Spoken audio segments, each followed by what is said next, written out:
Thanks for joining us here this Thursday at noon. I'm Brennan Summers. We get right to the breaking headline on this case of 3 RPD officers wounded in a shootout last month with a suspect on Chili Avenue. Police today just released the body cam video from the night of December 19th. Officers then responded to an active domestic call, an armed man trying to break into a woman's home.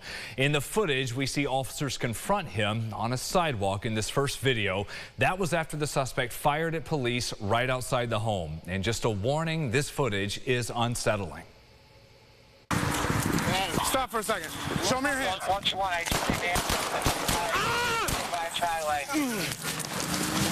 Come here. We're gonna search thing right now.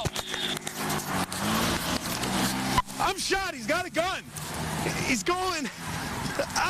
West. I need an ambulance.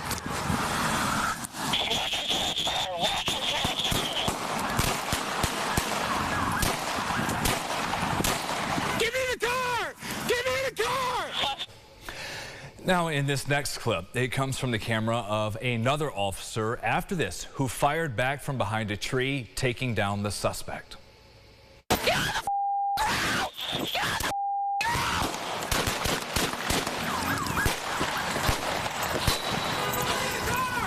Suspect's down. I'm holding at lethal. Someone get suspect's down right now.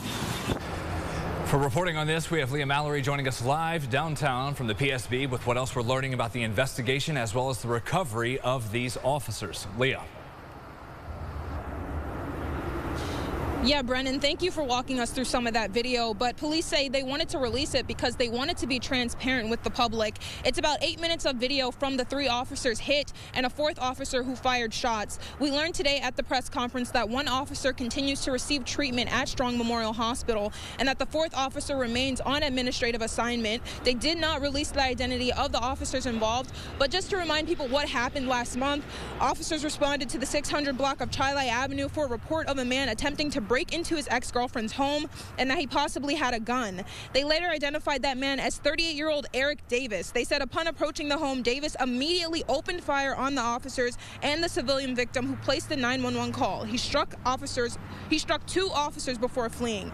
Police encountered Davis again on Arnett Boulevard and Thurston Road where he shot at them again, hitting another officer. Police then returned gunfire, killing Davis. Today we learned a little more about that civilian victim. Now, we already knew that he was carrying his legally registered handgun and did disclose that during the initial call. He did fire his gun during the chaos, and today we learned that he fired in the direction of officers. They say the officers fired as well and confirmed the civilian was struck by an officer round. This moment is not seen in the footage. He was hospitalized with serious but non-life-threatening injuries and later released from the hospital. Now, Chief David Smith said during the press conference that a lot of people are going to be watching this footage and drawing conclusions, but wanted to remind everyone that the officers are victims. I would like to again remind folks when this footage is released and you're watching this footage, if you're watching it, it is very easy for you at any given moment to click pause and say to yourself, what would I have done here? There is no pause when this is in real life. There is no opportunities for these officers to hit pause. There is no opportunity for these officers to say, I tap out, I don't want to do this anymore.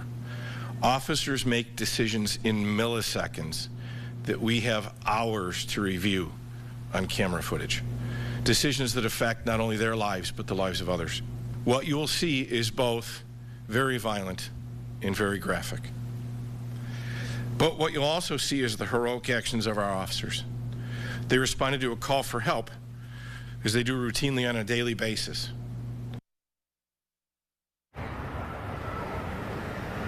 And police say no charges have been filed in this investigation, and they don't anticipate filing any.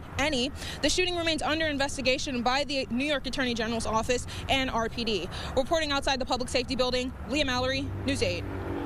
Leah, thank you. She's going to have much more reporting on this case coming up. News 8 first at 4. We also have that footage posted with this story right now on the homepage of RochesterFirst.com. Get the Rochester First streaming app today for everything you love from News 8 On Demand. Plus exclusive shows you won't see anywhere else. Search ROC and download for free on Roku, Amazon Fire, and Apple TV.